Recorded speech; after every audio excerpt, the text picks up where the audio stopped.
We're here this evening for a meet and greet with the artist, Christina Cirillo Schmidt. Christina is here to share her art with us for the month of May. What brought you to doing art in the first instance? What's your background? Oh my goodness. I mean, it sounds sort of cliche, I guess, but I feel like since I was little, my grandfather was a painter, and I remember seeing a mural.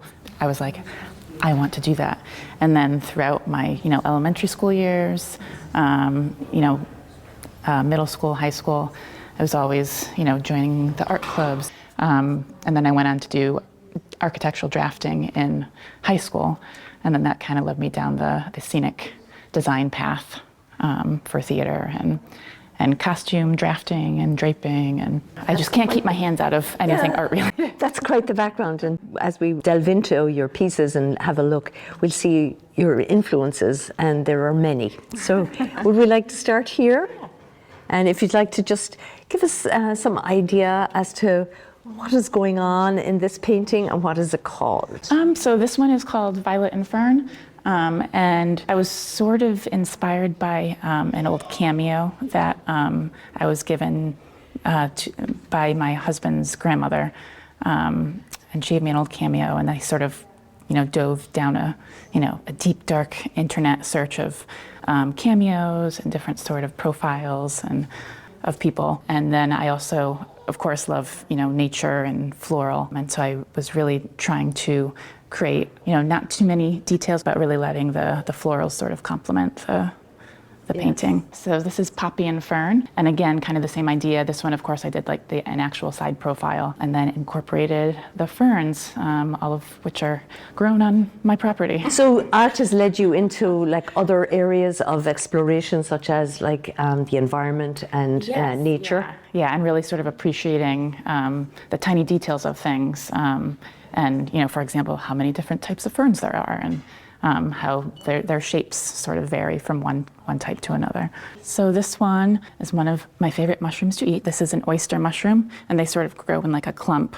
And this is a woodblock print. So I draw out something on a piece of wood, or linoleum block is another one I use too. I carve it out, and then I ink it and stamp it on or rub it on. Sometimes you can lay the paper over the woodblock and use and rub it on the paper. And the one on the bottom? That's an amanita mushroom, and just a fun one, a poisonous mushroom. Don't eat it, but just a fun one to see. You see it a lot in like fairy tales and stuff like that. It's a pretty popular one to see. Okay, so here is yet another. Yes, and this is Nightcaps, and that one was just sort of a fun little nighttime scene that I used with the mushrooms and added some ferns and other sort of nature underneath. So I noticed some of these are not for sale, the actual ones that are framed. Mm-hmm. So how would one get one? So if you visit my social media pages, I'm always posting things for sale, and I can mail them to you. And I also do some markets around the area. So we have 4 pieces here that are on view. Medusa, she is up top, and I think I just have always wanted to. I haven't ever drawn her or painted her before. And have always wanted to. So that was sort of a challenge. That was a woodblock, and that was extremely challenging. What was the challenge? Like, why was that? Getting the details in the wood, kind of hard to do, at least for me. So do you work both in wood and in linoleum? Yes. I started off actually like carving wood. I worked for somebody and I like carved spoons and utensils and stuff. So I had always wanted to try block printing as a new medium, and so that was sort of my jump into that world. You have your wood block or your lino block, and you can transfer that image onto anything with a steady hand. And which medium do you like working in? Like, do you prefer like textiles or paper, or is there something else that you work in? I really love the paper. I like the crisp, clean look when you peel it up, and it's pretty satisfying. Doing stuff on textiles is sometimes finicky, depending on the weave of a fabric. But yeah, I think paper is still my favorite to print onto. Oh, so I recognize this right away, I think, from your... Yes, my bag. Yeah.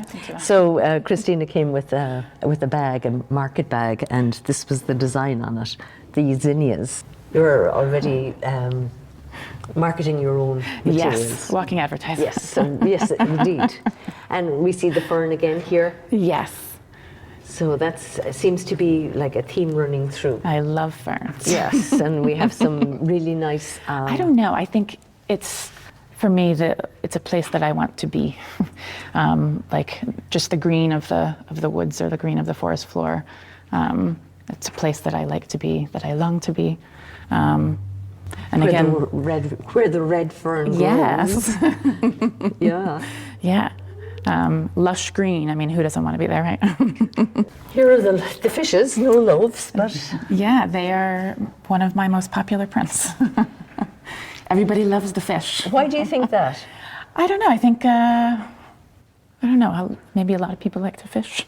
Yeah. This is a salmon. This was one that I hadn't done any fish yet. And I was like, I'm going to do a salmon because my sister lives in Alaska. So I sent her, salmon prints. And she had described to me how when they go salmon fishing, which is very exciting. And I was like, oh, you get to go salmon fishing. She's like, yeah, it's not much of a challenge though. Everybody just finds a spot in the river and they just like put out nets and it's just, you're just like basically catching them. Like, they swim into a net and then you scoop them out. But that was the reason why I wanted to do a salmon. So I sketched it out and I wasn't really sure what it was going to look like in the end, but that was a very, very pleasing one to peel the paper up and see what I got. There's a lot of detail in it as well. Yes. You talked about the detail with one of your other pieces, but this seems very detailed as well. Yeah, yeah.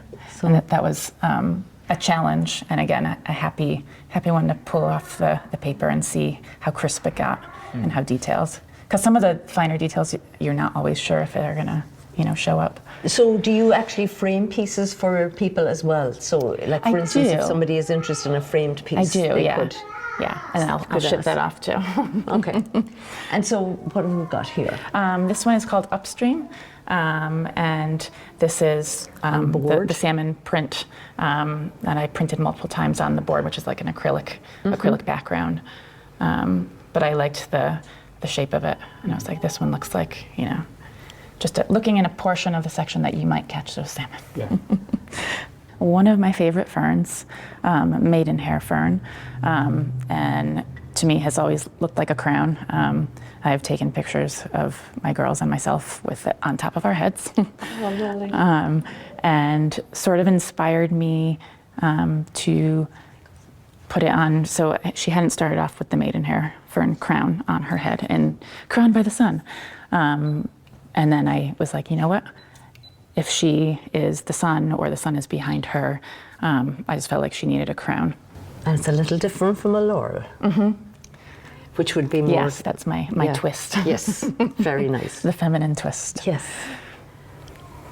And that's on canvas. This is on canvas, yeah. So we're looking canvas. at very different media throughout, so that makes it very interesting, actually. So these are all pressed? Yep, these are all pressed from my property. We have silver leaf fern, ginkgo leaves, birch leaves, some various browns of autumn. My girls and I always go out and just collect everything. The leaves are the fun thing to collect. It's when they start, giving me the handfuls of rocks. You're right. But then we paint those and hide them. Right.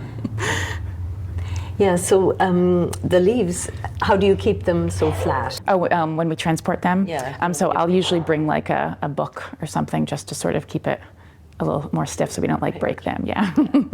And these are dahlias, pressed dahlias. And this framed piece actually belongs to my girls. It hangs in their little kitchen set. Baba Yaga, the witch in the woods whose house is on chicken feet, and that means she can move her house around. Really, really fun one. This one was done on a linoleum block, and lots of detail with this one, the chicken feet especially. But one of my favorite pieces, and it's fun to see people who recognize the house, and they're like Baba Yaga. And then these other pieces? Yep, so the top one is a Tropa belladonna, which is a very toxic plant, a flower, and it produces these little round berries. But extremely poisonous. Extremely toxic, yes. And then the bottom one is witch hearth, and I love this one. That's just sort of a simple kind of style to it, of a hearth with some bread baking in a side oven, you know, a cauldron on the fire, and then a dog and a cat sleeping in front of it, staying warm. So, Christina, would you like to talk about these two pieces that are here? So the top one is Sunset, and this was just, I did this one immediately following carving out the Medusa and doing like my first print of that. And I just needed to do a blind sort of like, I don't even sketch into the block, and instead I just start carving, just to like something loose to, you know, get things brewing again in my head. And I was like, this is gonna be a sunset on water. And then the bottom one is called Sunbeams.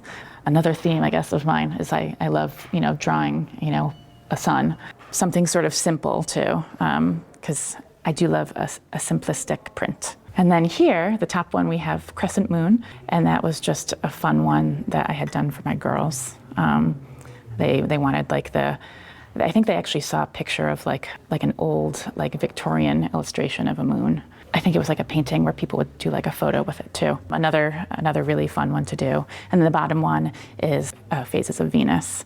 I'm sort of always interested in looking at old like astrology charts and planetary and, you know, solar images from, you know, Galileo or, you know, earlier than that too.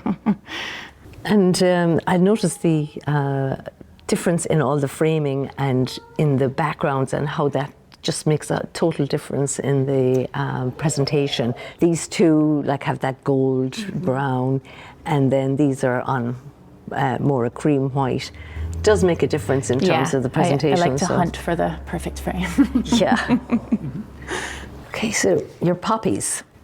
Yes, my poppies. This is actually an older piece of mine that I've never, you know, shown anywhere. So I wanted to include it in this because it kind of fit with, you know, the nature theme, along with this one too. This one was one, I think I showed this at a once somewhere else a long time ago, but it has hung above my mantle for years now. So thought I would include this too. This is called The Sun at Her Table.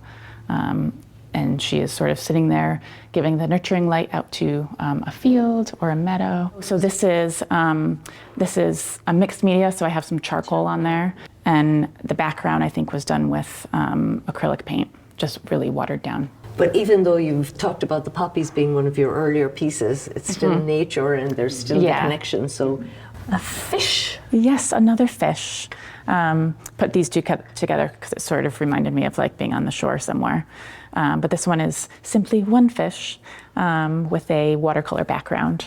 Again, just trying to, you know, include like the water, because when you think of salmon, I mean, I think of them swimming. So had to do a few of them like that. And then over here, they are cranes flying over some water with some, you know, various greenery underneath. And this one was a pretty popular one. People love birds. And so again, any of your pieces, any of the woodcuts or the linocuts, they can be, prints can be bought of those. Yeah. So people can get in touch with you either through your Instagram, which is? Marigold Rose Art. And also the library can facilitate a connection as well. This is wonderful, and I just wonder where's your next, like what is your next adventure, given the fact that you've such a diverse and eclectic kind of background. Are you still doing any theatre? Do you do props and stuff like that, and scenes? Not recently, but I'm going to be teaching some classes in Putnam for ages like 8 to I think 12, and it's a kind of a mixed media, so I get to do some of my theater stuff in there. Like we have, you know, puppets on the agenda, crowns, some painting where I'm gonna do some block printing with some kids too. Sounds great. Yeah. Great. So thank you very much, Christina, for sharing your work with us, and for everybody at home, The show will be on display throughout the month of May, and you are welcome to come during library opening hours. It's definitely worth seeing. And if you do come, please leave a note for Christina, our artist. And thank you very much, everybody. Thank you.